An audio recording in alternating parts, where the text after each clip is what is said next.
It's the Rob Carson Show. Are you ready to be pod-smacked?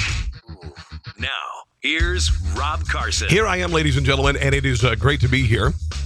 It is a special day because today, the 200th edition of my audio podcast, which is available on iTunes, iHeartRadio, TuneIn, Google Play, Google Plus. Your hairdryer, your mother's hairdryer, maybe your mother. Anyway, it's available all over the place, and I'm honored and privileged to have been doing this at least 200 times. It has taken a lot of work, and coming up on a one-year anniversary of when I left terrestrial radio temporarily. So glad to have you joining me today if you are on iTunes, checking it out, or any of those downloadable shows. Also, Podcast Radio Network. Hello, Podcast Radio Network listeners. I've gotten to know you guys pretty well. PodcastRadioNetwork.com every night, 6 o'clock Eastern, 5 o'clock Central. And, of course, the glorious and wonderful LibertyOneTV.com. LibertyOneTV.com, I'm going to tell you, has changed my life. I've been doing this for a couple of months now.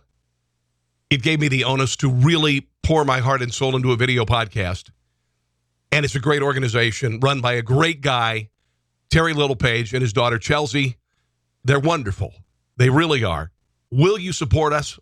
Will you become a member? It's only 33 cents a day, all right? It's only $10 a month, $99 a year, all right? You could buy a can of green beans at Aldi every day for that, all right? and I'll tell you, I think this is a lot more satisfying than green beans. I don't know. Maybe I'm wrong. Anyway, just sign up, will you? We'd really appreciate it. A lot of people are watching. We need it to grow exponentially. And if you also would do me a favor, will you share it on social media? On your Instagram, on your Facebook, on your Twitter, on your Snapchat, on your whatever, I don't care. It would be greatly, greatly appreciated, because what we want to do is we want to spread out. We want to get the word going that there's an alternative to, obviously, mainstream media, but also, to some degree, mainstream conservative media, because, you there are great voices. Listen, I've written for Rush Limbaugh since 1990, and he doesn't run a lot of my comedy anymore, but I've run, until a couple of years ago. I've written a lot for Rush, and he's been wonderful. He's been very formative in my career, but it's kind of cool to see a new generation of people talking and on TV, so you can see them as well. So, Liberty One TV, sign up, okay? All right. Lots. Oh, boy. I mean, I've got a table full of stuff over here to talk about. Oh, nice stapler. That's nice. You can see my stapler. Cool. Very good. Did you hear the good news on the economy? It looks like somebody is winning, and a lot of people don't like it. That would be Donald Trump. Non-farm payrolls rose to a seasonally adjusted $261,000. U.S. employers hiring at a strong pace in October. That's a pretty big deal because we went through a couple of hurricanes. Remember that?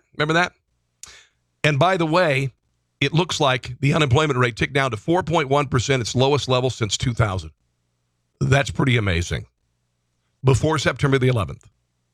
Now, economists surveyed by the Wall Street Journal had expected 315,000 new jobs and a 4.2% unemployment rate last month. But they kicked butt.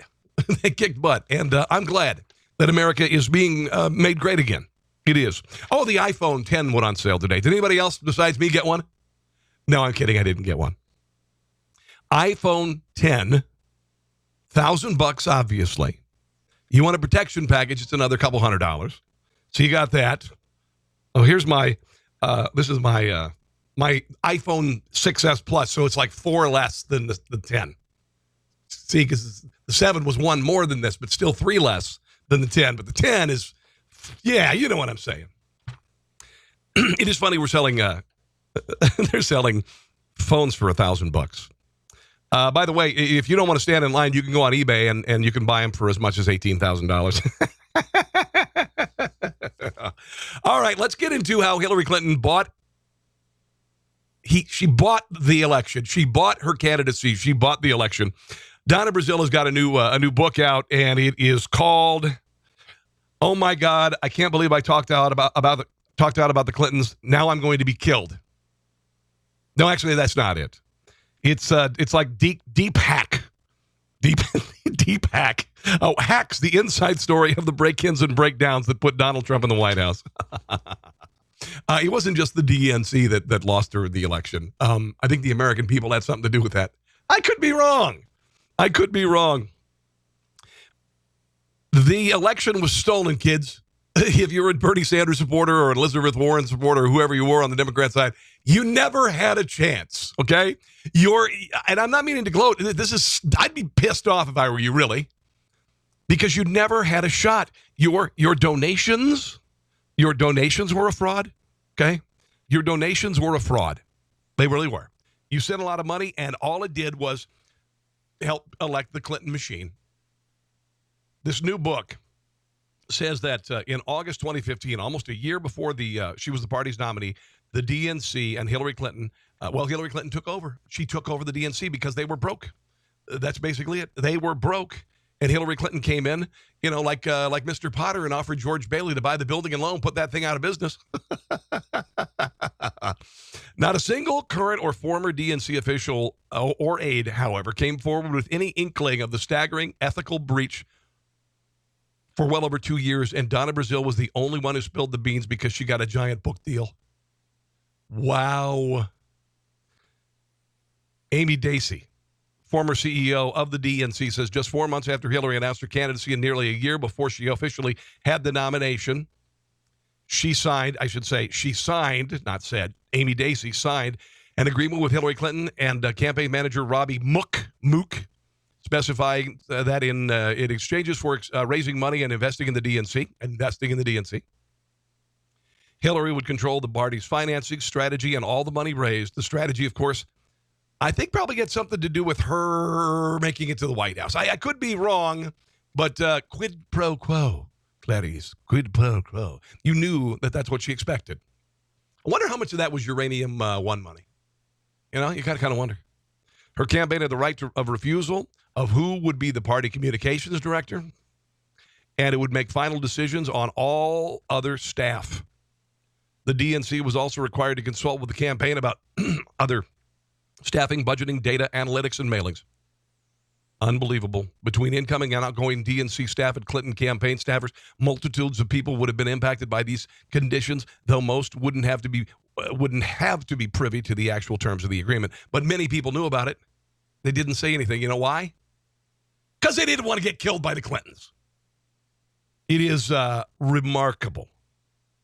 Elizabeth Beck says, and she's represented, her lawsuit is representing disaffected DNC donors.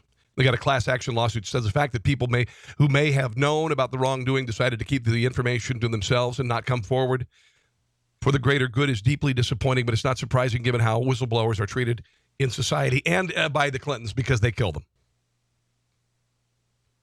Oh, by the way, remember Donna Brazile? She fed Hillary Clinton a debate question that was sneaked to her before a debate. Tom Perez, the head of the DNC, who is honestly, keep him in there because he's just a gift from God, at least for Republicans. He had no idea. He had no idea what was going on. He was on CNBC, and he was asked about Hillary Clinton taking over the DNC a year before she was the candidate, and he's already ready to move on. Let you go, Tom, since you're with us, without asking if you've read Donna Brazile's piece about the DNC that's in the Politico today. Any comment at all? Well, hey, we're moving forward. We're building, I've been... He didn't answer the question. He immediately, hold on, listen, this is fantastic. This is fantastic. Today, any comment at all? Well, hey, we're moving forward. We're building, I've been asked that question a number of times since I started. And one of my goals... And you've never answered it. ...here as the DNC chair is to make sure that the nominating process for 2020 is a process that's totally fair and transparent for everyone. And unfortunately, it wasn't that the last time. But we're moving forward, and we're just going to go shovel some dirt on that 2016. Can you do that? Just shovel a little bit of dirt on that. Everybody. That's what we're fighting for. That's what we will do. And we're going to set the primary debate schedule well in advance of when we know who the candidates will be there. We have to make sure that everything is fair and open and everybody has a fair shake. Yeah, everybody. And by the way, if you have a couple $100 million, you could be the candidate next year or in 2020. Elizabeth Warren is a little bit ticked off. She was even more bug-eyed than normal when she was asked on CNN's The Lead by Jake Tapper about the election being stolen, because apparently she's fairly clueless anyway. So I kind of believe that she didn't know anything about this. Look, this is a real problem. But what we've got to do as Democrats now is we've got to hold this party accountable. When Tom Perez was first elected chair of the DNC, the very first conversation I had with him is to say, you have got to put together a Democratic Party in which everybody can have confidence that the party is working for Democrats rather than Democrats are working for the party. Very quickly, Senator, do you agree with the notion that it was rigged? Yes. Wow. Man, did you get screwed by the Democrat Party and they didn't even use a lubricant and give you a glass of wine? I mean, And the Democrats are so convinced they're going to win in 2020, they're going to sweep into state houses and Capitol Hill. They're offering nothing but a history of corruption and nothing but impeaching Donald Trump in the future. That's it. If I were a Democrat Party member, I would be terribly, terribly disappointed with how your party has treated you. You voters, and I'm being serious here. You never had a choice. You never had a choice. And if you volunteered and you planted street signs and you had people sign up and register to vote and all that stuff, and you were doing it because you were a Bernie supporter or you were, Elizabeth Warren supporter, it was a waste of your time, man. Sucks. Really sucks. I'd be pissed. I really would. Become a Republican, okay? Do it. It's okay. It's okay. Surrender to the dark side.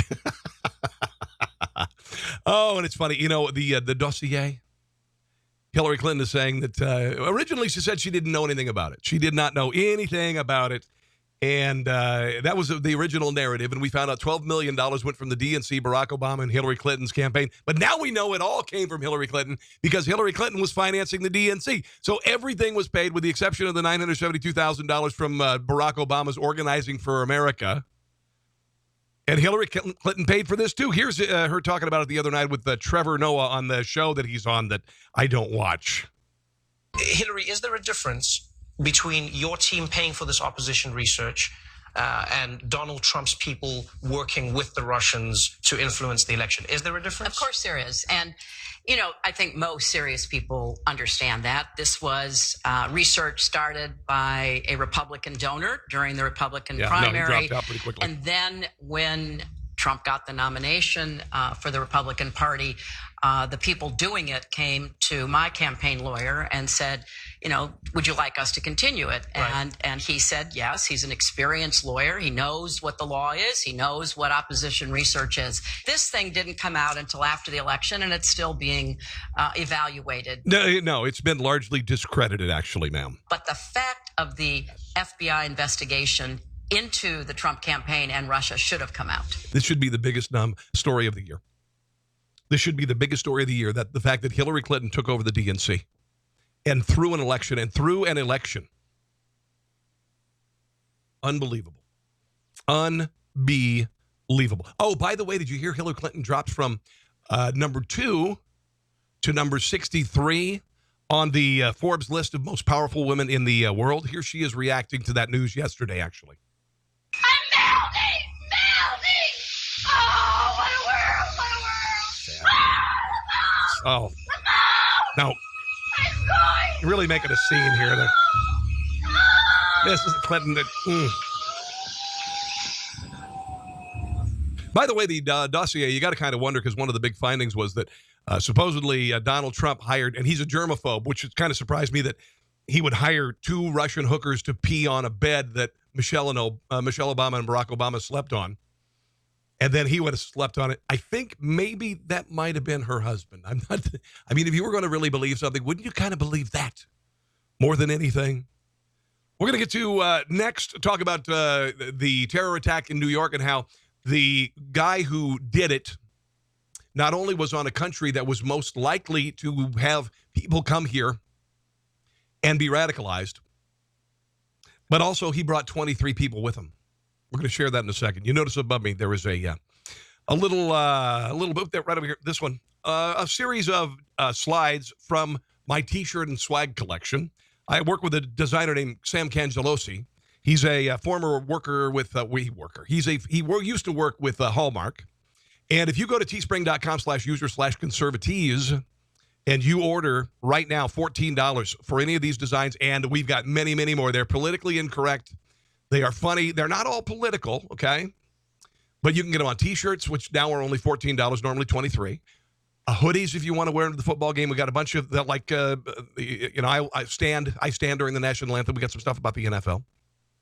Veganism is an eating disorder. That's kind of good. That would be good to give to a vegan relative this this holiday season. We have 62 designs. I almost said diseases.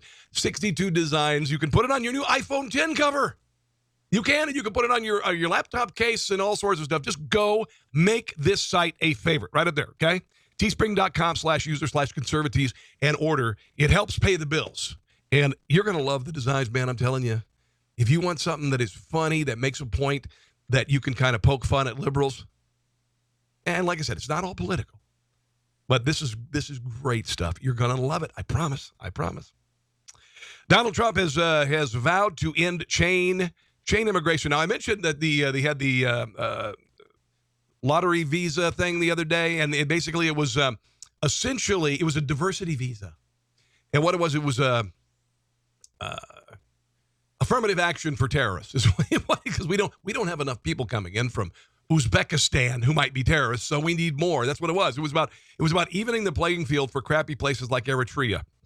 So anyway, Donald Trump yesterday at a public meeting, sitting next to Paul Ryan and Ways and Means Committee Kevin Brady, addressed the idea of chain immigration. Congress must end chain migration so that we can have a system that is security-based, not the way it is now. And we want a system ultimately that's merit-based, so we can bring in people that will help our country, grow our country, and be safe for our country.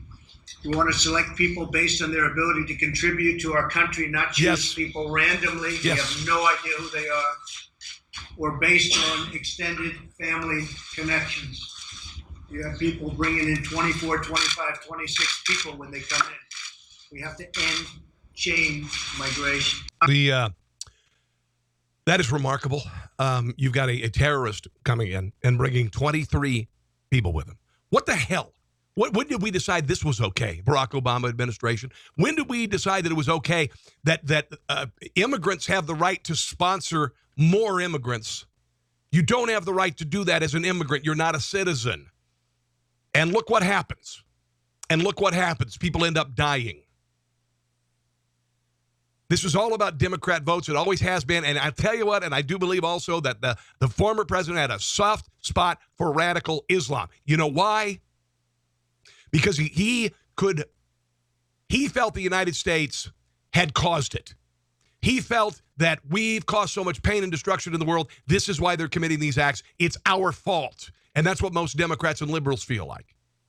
So despite the inherent danger associated with bringing these people in, he did it wholesale for votes, and he did it because he has a radical, leftist, I said it twice, Islamic mindset. Sorry, that's what I think. That's why I couldn't say Muslim terror. Couldn't say it. Uzbek nationals, the most likely developed extremist views while working as migrant workers abroad. This according to the Department of State's 2016 country report. U.S. Commission research has shown that Uzbeks are the most likely to radicalize when working abroad. The report's warning is particularly stark in the wake of Tuesday's terrorist attack in New York, of course. This terrorist, Saipov is his last name, entered the U.S. on a diversity visa in 2010. Apparently, he did not appear to hold extremist views when he entered the country in 2010. One friend said he liked the U.S. He seemed very lucky, and all the time he was happy and talking like everything is okay. Everything okay. He was, by the way, questioned by authorities in 2015 after being listed as a point of contact between two men on a terror watch list, but was never the subject of a counterterrorism investigation himself. He also berated cashiers at his local supermarket and discriminated his hatred toward them based on whether they were wearing a hijab or not, a classic sign of radicalization. And when you have your wife wearing a burqa with eye slits, that is a sign of Sharia law, and Sharia law must be driven out of this country. One of his fellow mosque worshipers, Abu Muhammad. Can you believe there's a Muslim named Muhammad? What an unusual name. He saw him at the mosque 2 months ago or so. He also said that I totally get what he did. Meaning he totally got what he did by mowing over people, crushing them to death, mutilating them for life because of Bush's Middle East policy. Oh, by the way, Abu Muhammad is a Trump supporter, supposedly. I totally get it. It's in response to Muslims dying every day as a result of this ongoing conflict. But why doesn't the media cover that? The U.S. needs to get out and let us run our own affairs. But as long as they meddle and interfere, these terrorist attacks will continue to happen. No, it's not about that dumbass. It is about the caliphate, fool. It's not about. It used to be. We blame it on the Palestinians being oppressed by the Israelis. That was the reason. And then it was our Middle East policy and Iraq. Okay, but of course 9/11 happened before that. You know, we kill brown people, we kill Muslims and all that. Load of crap, giant flaming load of crap. The target keeps moving, but it remains the same, and that is worldwide caliphate, destruction of all the world religions, and complete domination by Sharia law and Islam. That's what it is. And I'm not even going to argue about it. If you don't get it by now, you're an idiot. There was a guy on CNN the other night, and he was a Harsoon Allah. And he said that we should treat ISIS and, I guess, cure ISIS like an STD or herpes. We need, I think, a public health approach. So if you think of ISIS more like not every brown person is a potential extremist, certainly not. I mean, we have so many. See, that's a reference to white people supposedly seeing brown people and being racist against them. And yes, there are people like that, but this is not what this is about, you idiot. American Muslim heroes. We have a community here that is fighting. Many Americans of all stripes and colors. We want to make this country safe. We have to think of ISIS more akin to like an STD or herpes. And the idea is that it's spread through intimate contact. We have very smart, public health folks that is much more targeted. So it's narrower the audience, bigger the impact. Yeah. And not every single person is a potential problem. Yeah, you need to wear a condom made out of reinforced concrete so you won't get blown up. I think that's a fallacy, right? That's not based in the facts. Did he say phallus? Idea is we need to be more targeted. Think about hotspots. Oh, hotspots. You don't want those hotspots. Seriously. If you get one of those hotspots, you better have that looked at. I'm not advocating for I'm advocating for a much more, I think, smart approach that's about, working with community leaders, working with law enforcement, because at the end of the day, then it's just a needle. Hold on. Listen to his it's almost like he took a bump stock to his cliche gun. At the end of the day, then it's just a needle in the haystack, and we're just going to be on a fool's errand. I'm going to end it there because you threw me with the STD thing, Haroon. I'm going to be honest with you. You threw that in there, and now you kind of scrambled my mind. No, that is that's like Chris Cuomo at the end of the date with Harsoon Allah, and they're standing at the stoop of the New York brownstone, and Harsoon Allah is like, "Hey, can I come up?" And Chris is like, "No, no, I'm just going to go up now because what you just said there is kind of weird. So yeah, we're not going to do the coffee." Yeah, so stupid. Oh. Think Progress, Elham Khatami. I never read Think Progress, but she's a leftist, and this is a leftist website, I guess. And she responded to Donald Trump. Donald Trump said of the New York terror attack, "This is a horrible event, and we have to stop it, and we have to stop it cold. We have to come up with a punishment that is far quicker and far greater than the punishment these animals are getting right now."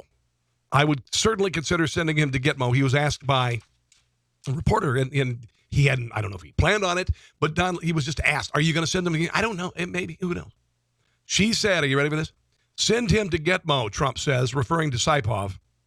He said he said no such thing about the Vegas shooter who killed 58 people. Now, two possibilities here. Gitmo now has a cemetery. Could be that. or we're going to start punishing people posthumously. All right? So we're going to give you 100 years in Gitmo after you're dead. So there's that possibility. Or she's a complete idiot. I'm thinking she's a complete idiot. Really, really, really, really funny. Really, really, really funny. Oh, yeah. As Veil of Silence falls, Weinstein effect keeps growing. That sounds like a poem or something, doesn't it? As Veil of Silence falls, Weinstein effect keeps growing. Nearly every day has brought new allegations of sexual harassment, assault, or misconduct, and subsequent firings, dismissals, or distancing of men in various stations of power. Asia Argento said there's no turning back now. She says she was raped by Harvey Weinstein. Women's rights advocates say it's a rolling reckoning that's gaining steam with every new revelation of sexual harassment. Tony Van Pelt, president of the National Organization of Women, says there is a patriarchy starting to crumble. Now it's such a corrupt organization. It's just a political organization. The air of who's next is settled over not just Hollywood, but elsewhere too. NBC News terminated Mark Halperin's contract because he harassed a dozen women. A bunch of people have stepped forward. And listen to this. A Loud House creator, which is a TV show on Nickelodeon my daughter loves. Apparently he was molesting children, kids. A lot of your favorite stars that your kids love, my daughter loves, they were being molested by this man. Vox fired its editorial director, Lockhart Steele. Andy Signor, senior president of Defy Media, was fired after several women made sexual harassment allegations. The Atlantic magazine removed contributing editor Leon Weiselter from its masthead after he apparently had harassed a bunch of women. Some, however, concerned that the Weinstein saga is unfairly tarring men with the same brush of scandal, that those who might be considered merely lecherous are being conflated with predators, and there is some of that. This is according to Kathy Young, a contributing editor at Reason. As we grapple with these issues, we desperately need nuance. Let's distinguish between abuse, minor bad behavior, and innocent miscommunication, and let's not demonize men or patronize women. And this could easily become a witch hunt or a warlock hunt. That sounded funny, especially that last syllable. Yeah, it very easily could. Coming up, I said the next domino to fall would be Washington, D.C., because Democrats have very close ties to Hollywood. Everyone in Hollywood knew Harvey Weinstein. Everybody in Hollywood knew Kevin Spacey. Everybody in Hollywood knew it. And you think that if you're going and you're holding massive fundraisers and you have massive support from Hollywood, the Democrat politicians didn't know what the hell was going on? You tell me that Bill Clinton didn't know what was going on. He was high-fiving Harvey Weinstein behind the scenes. Kevin Spacey's career is over. A lot of times we give people passes because we enjoy what they produce. You know, one of my favorite movies, I mean, he's had several of my favorite movies. Usual Suspects, he was incredible in it. American Beauty was a turd. But he's done some brilliant work. I've seen him interviewed on an actor studio when he does Jimmy Stewart and he does other impersonations, and he's incredible. He's a lecherous douchebag. He, I hope, gets jail time. I really do. 8 people who worked on the set of the Netflix show House of Cards have accused him of a toxic work environment, sexually harassing them. The 8 men, who remain anonymous for fear of putting their careers in jeopardy, told that Spacey exhibited predatory behaviors toward young male production staffers on the show that included vulgar comments and non-consensual touching. One former production assistant on the show alleged that Spacey, the Oscar-winning actor who served one of the producers, sexually assaulted him while they traveled to the House of Cards set 30 miles away from Baltimore, where he went to get that good barbecue. The assistant said he was assigned to pick up Spacey from an offset location and drive him to the set. While they were in the car together, the actor allegedly forced his hands down the production assistant's pants while the car was moving. The assistant alleged that Spacey touched him without his consent. I was in a state of shock. He's a very powerful man, very powerful position on the show, and I was somehow very low on the totem pole and on the food chain there. Once we got to the set, the assistant said he took Spacey's belongings to the trailer where the actor allegedly cornered him and inappropriately made contact with him. I told him, I don't think I'm okay with this. I don't think I'm comfortable with this. He said that Spacey became visibly flustered and fled the scene. Former assistant claimed that Spacey's predatory behavior was not an uncommon occurrence.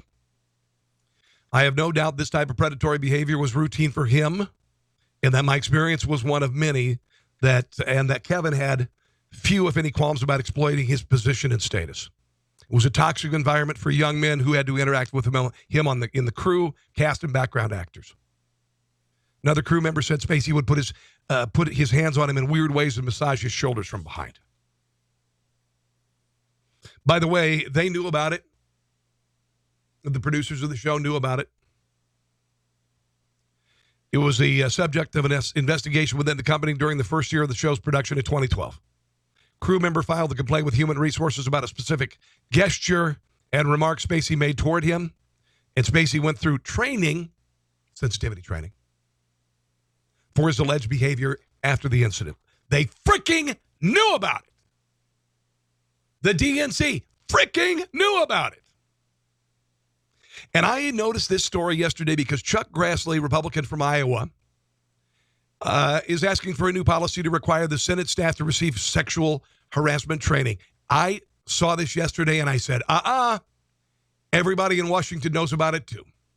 It's going on in the halls of Congress. And he brought this up yesterday, I believe, for damage control. This didn't come out of anywhere. This isn't some sort of a reaction to what's happening in Hollywood. Boy, it better not happen here. I think a lot of people already know about it. Already know about it.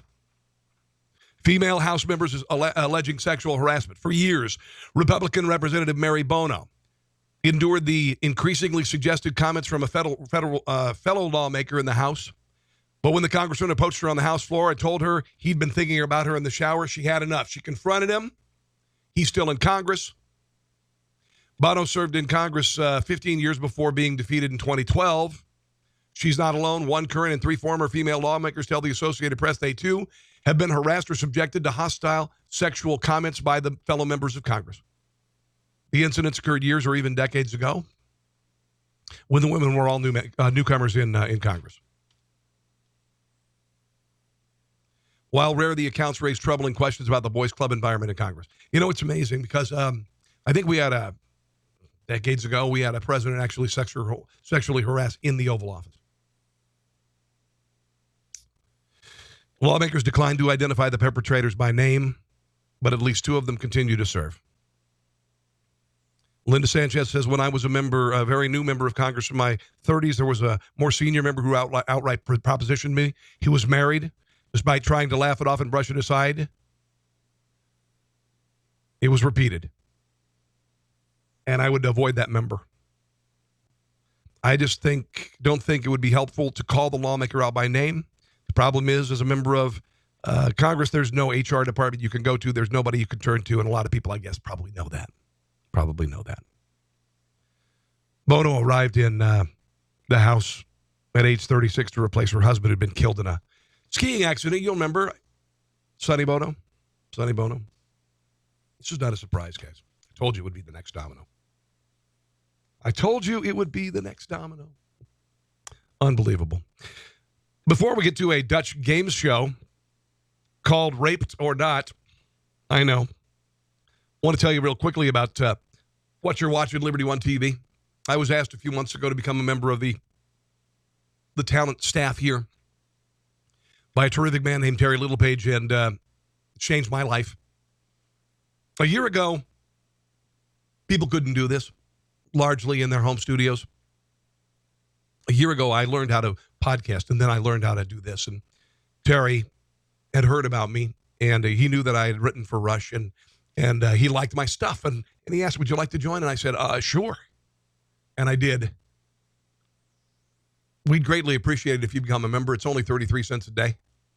It's $10 a month. It's $99 a year. We're a small operation right now, and we're growing. So will you do me a favor? Just sign up. It's painless. It comes right out of your checking account, right on your credit card. You won't even notice it. It's $10 a month. All right? It's less than Netflix. We've got some great people on the staff, too. A lot of great pundits, reporters. I think you're going to enjoy it. So sign up today, will you? All right, let's talk about this Really bad choice of a game. Essentially kind of a raping game. I'll call it the graping game, ladies and gentlemen. Yeah, a raping game.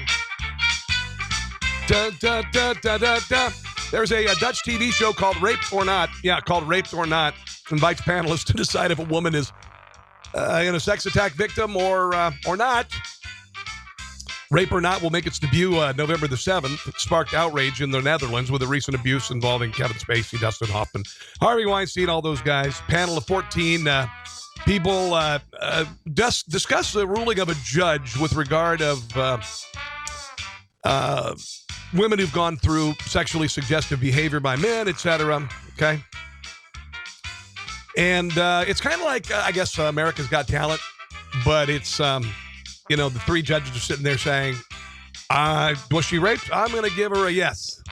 I'm going to give her, here's the golden buzzer. She was raped. The creator of the show said these are personal dramas. One says rape, the other sees it as innocent behavior. Our show is about that gray area. One user commented, say they do everything nowadays just for ratings.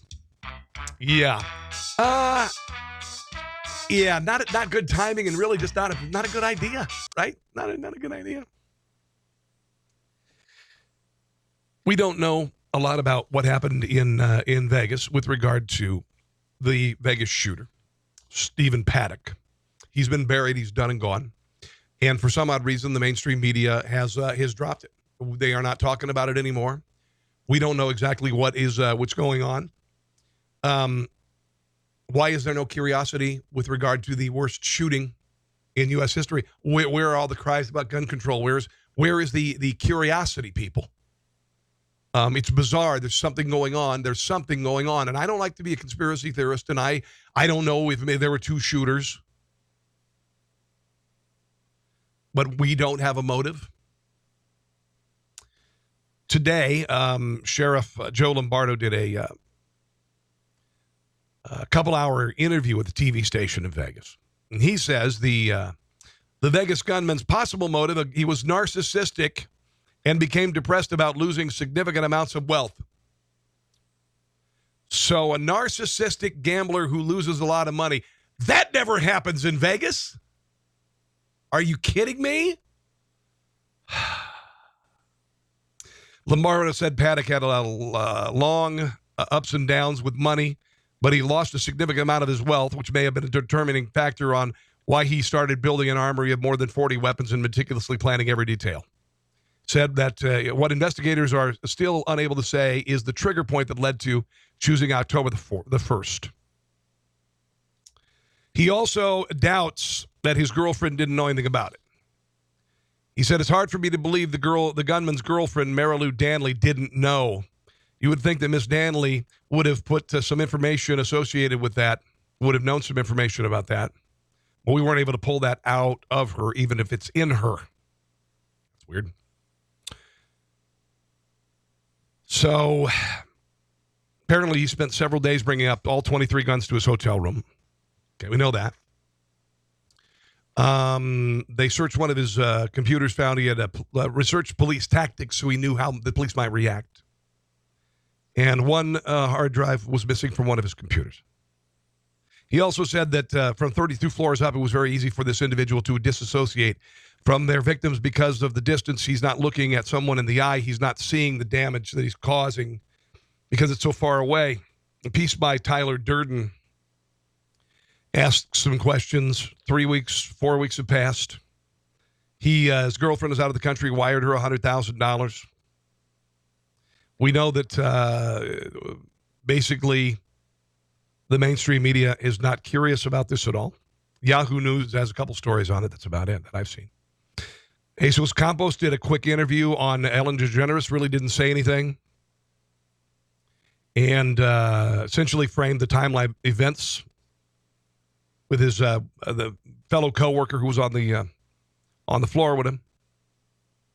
Paddock, by the way, was in an extremely surveilled hotel. All right, you watch any movie, if you've ever been to Vegas, you know that there are cameras everywhere, and we have not seen a single piece of footage of this man. Not a single piece of footage. The only thing we saw was when he slipped and fell in another casino, and he filed a lawsuit against that casino, which was thrown out. Okay. Now, another thing, two survivors of the Vegas shooting who said they thought they saw 2 guns being fired. Kimberly Sushimel, Danny Contreras. They claimed publicly there were 2 guns. They died after their Mercedes smashed into a metal gate and exploded into flames. The couple's youngest daughter, Madison Carver, told the Los Angeles Review-Journal that she heard the crash from her bedroom when she ran outside and down the street. She recognized her family's vehicle, and it was in flames. So here we are a month later, no answers, no coverage, no questions, nothing. Yet when the New York terror attack, within hours, we knew the name of the terrorist, had a picture of him, had his history as a refugee in the U.S. under a diversity visa, and had a note declaring allegiance to ISIS. We have timelines and what the terrorist was doing in the hours, days before the attack. He bought many of those guns, most of those guns, since last year's election, right around this time of the year. Either before and after the election, he bought all those guns. Let's see what else we got here. Oh, this is just unreal. So Planned Parenthood is an evil organization.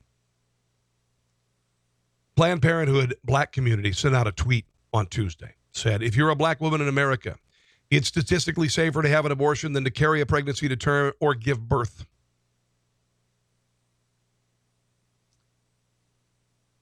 Between 1988 and 2016, 16.1 million accessed abortion care. 108 died. Okay.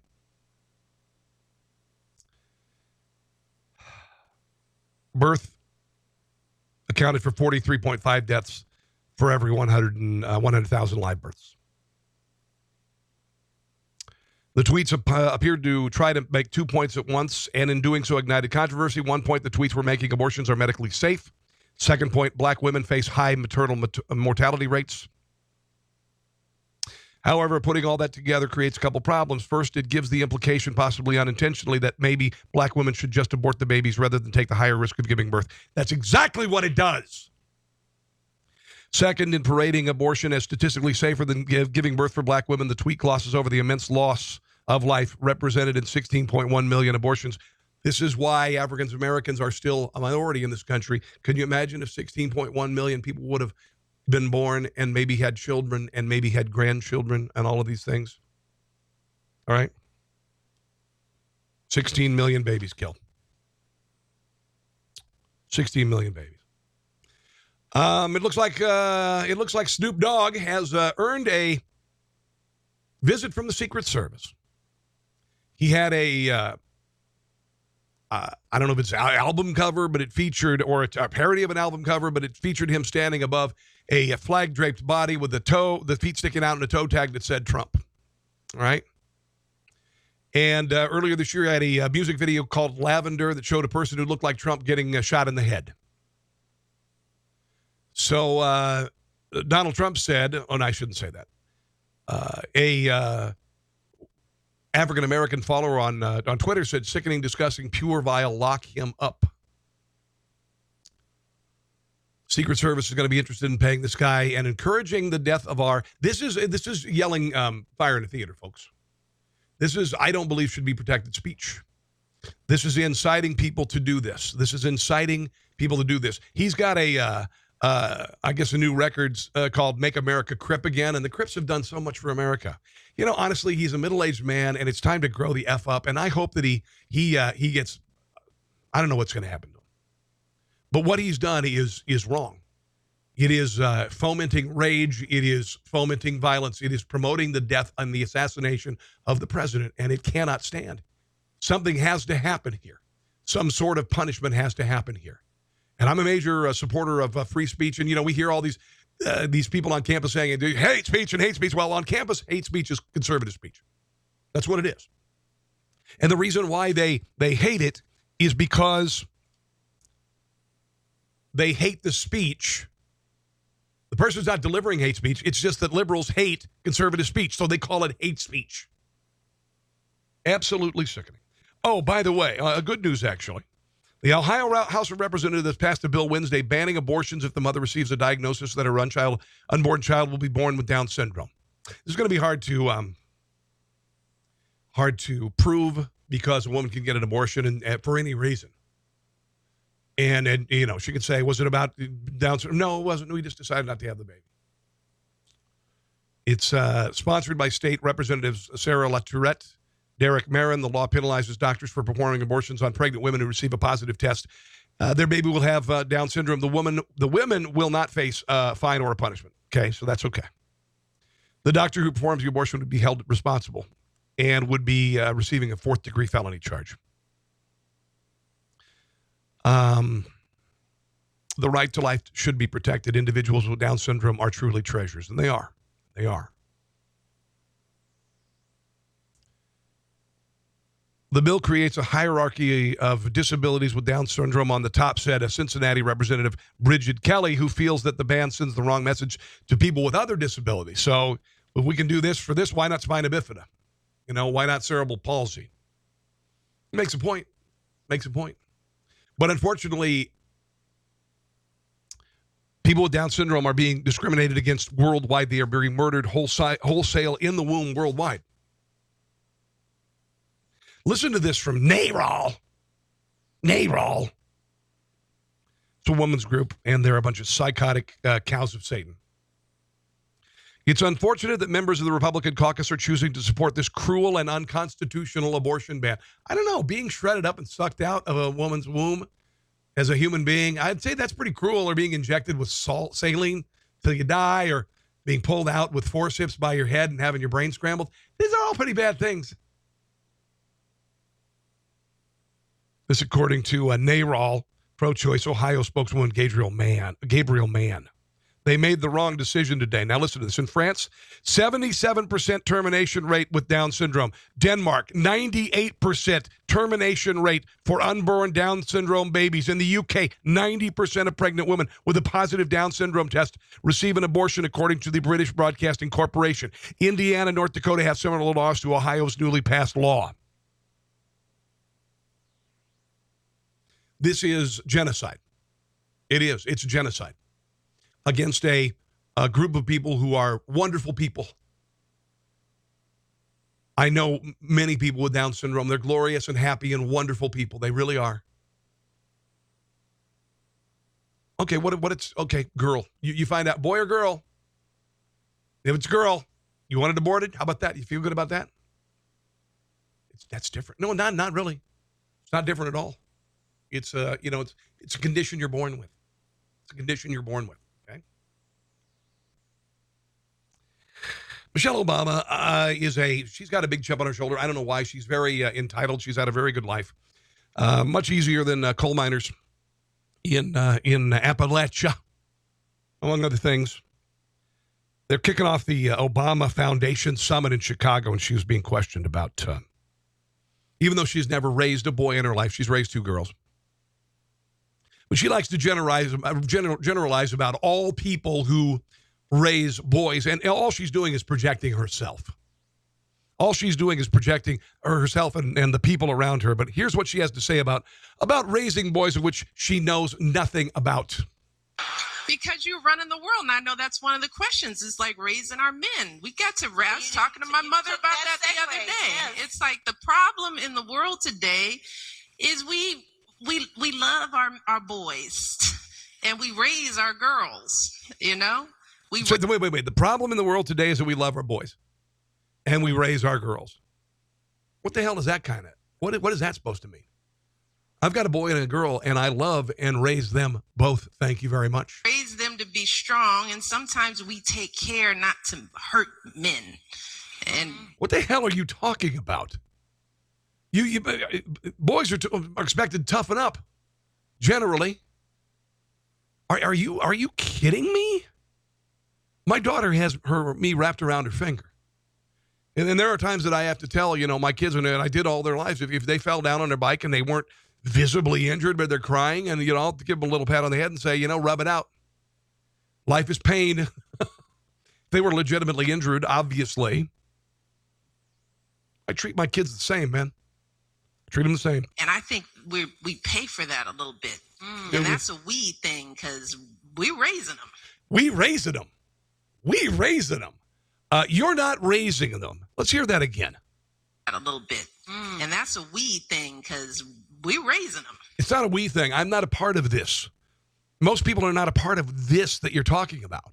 Because what you're saying is foreign. It's beyond comprehension for most parents that you're doing this. But this is your typical faculty lounge mental masturbation. That's what this is all about. You know? And I don't. It's powerful to have strong men, but what does that strength mean? What does that strength mean, by the way? You know, does it mean respect? Does it mean responsibility? Does it mean compassion? It does with my son. When I'm raising my kids, it means all of those things. You're saying that most people don't teach their sons this? What you're saying is an absolute a-hole-ish generalization of maybe the people you know. Or are we protecting our men too much so they feel a little entitled? Oh, yeah. Well, that's that whole entitlement thing. Privilege is what she's talking about here. She's talking about male privilege. That's what she's saying, folks. And a little, a little self-righteous sometimes. But that. Wow. She's saying that other people are self-righteous. Oh, that's rich. It's on us, too, as women and mothers. Yeah, as we nurture men and push girls to be perfect. I don't know what the hell you're talking about. I don't know what the hell you're talking about. But you got a chip on your shoulder about race. You got a chip on your shoulder about sex. Unbelievable, unbelievable. It's come to this, a Florida Christian school, a private non-denominational Miami-Dade school serving students from preschool to high school. They are starting to offer parents the opportunity to buy a $120 piece of ballistic armor to turn students' backpacks into potential lifesavers. It's a tool, says George Gulla, the school's head of security. I'd rather be prepared for the worst than be stuck after saying, wow, I wish I could have done that. He started his job in 2012 after Sandy Hook. Used his 27 years of law enforcement experience to come up with the new security measures to soothe anxious parents, including sound-enabled surveillance cameras, uniformed security guards patrolling campus, and active shooter drills. In these drills, students are taught to wear their backpacks on their chest and hold them close. We want to protect our students. Alex Sejas was intrigued. He runs Applied Fiber Concepts, a body armor company, and they're doing it. He says, while books and stuff in your backpack may stop a bullet, they're not designed to. I wouldn't bet my life on it. The binder-sized piece of armor is built to withstand bullets from a .44 Magnum to a .357 SIG, but not from rifles, which would require a bulkier and heavier chunk of armor. You think your kids' backs are hurting them now with all those books? Can you imagine? You got to have the armor and everything. I'm going to say a little bit of an overreaction. I think it's a little bit of an overreaction, and you can't guarantee the kids are going to, in a panic situation with a cool head, lift that body armor in front of their chests. Really? The left is just gone nuts over Doty's Place Cajun Bar and Grill in Allen, Texas. They changed their restroom doors for men and women to life-size photos of Bruce Jenner's iconic 1976 Olympic run on the men's room door and Vanity Fair's cover of Caitlyn Jenner on the women's door.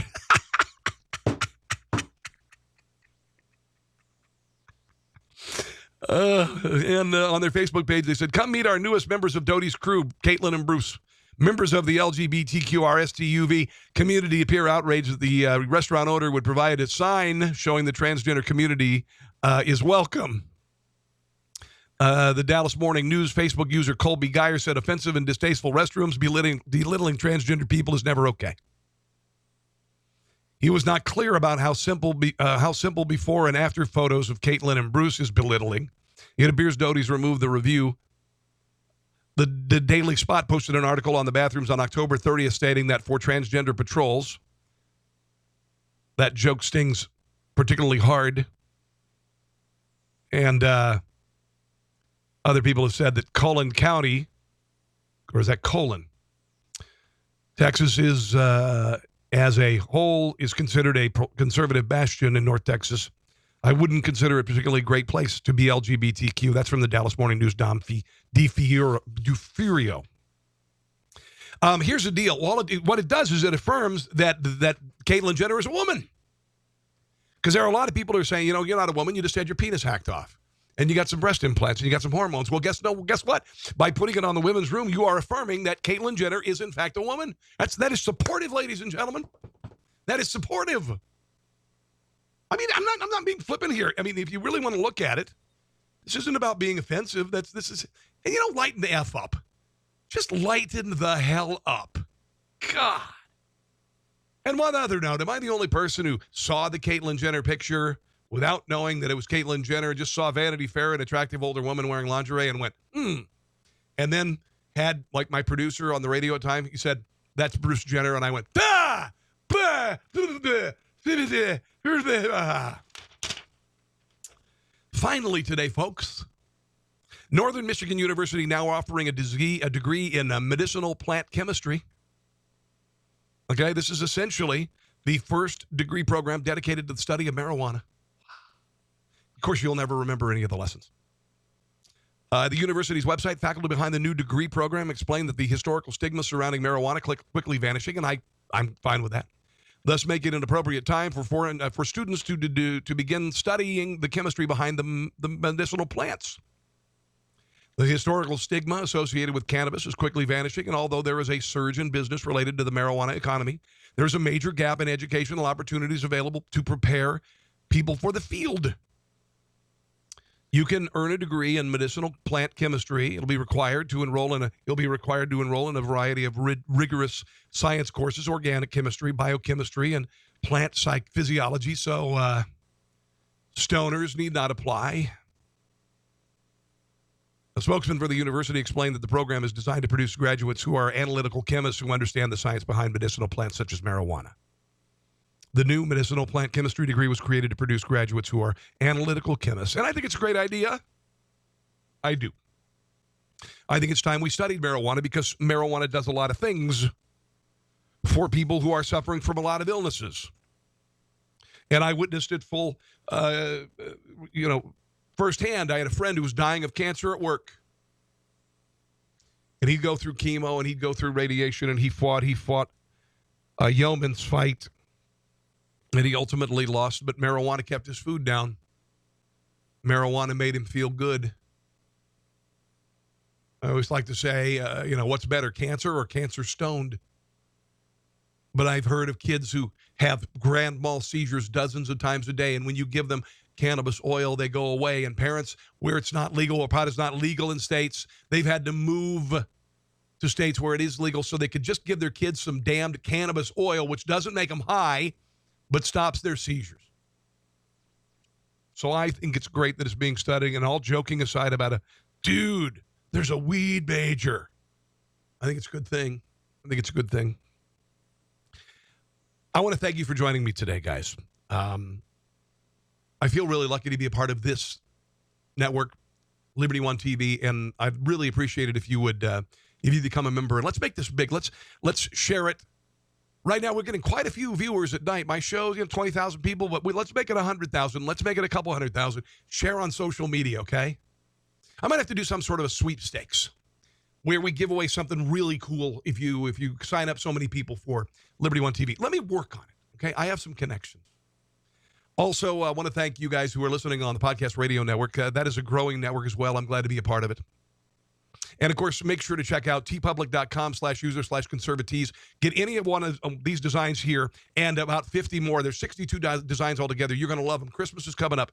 Order a hoodie. Order a laptop case. Order a T-shirt. Order whatever and give it to somebody who you know is politically active, who enjoys it, who loves satire, who loves to make a point with humor. How about that? And then there are some non-political designs there as well. All right? Again, I'd like to thank you for joining me. It is a blessing to be here. All this week and for the next about a month or so, I'm going to be on from 4 to 7 p.m. Phoenix time on KFYI News Talk 550. So you can hear me live on the radio there. It is really an honor and a privilege to be on that radio station, and I'm having a hell of a lot of fun. I'm hoping to land a terrestrial radio gig so I can do a radio gig every day and then do this for you on Liberty One TV. And then, of course, my podcast, not to be slighted here. This was episode number 200. iTunes, iHeartRadio, TuneIn, Player FM, Google Play, Google Plus, YouTube, all there. The Rob Carson Show podcast. In the meantime, God bless you. Have a glorious weekend, and we will see you again here next time. Thanks for listening to The Rob Carson Show. Friend him on Facebook at Carson Show, on Twitter at Rob Carson, and on Instagram, I think Facebook and Twitter are enough for now. We'll see you soon.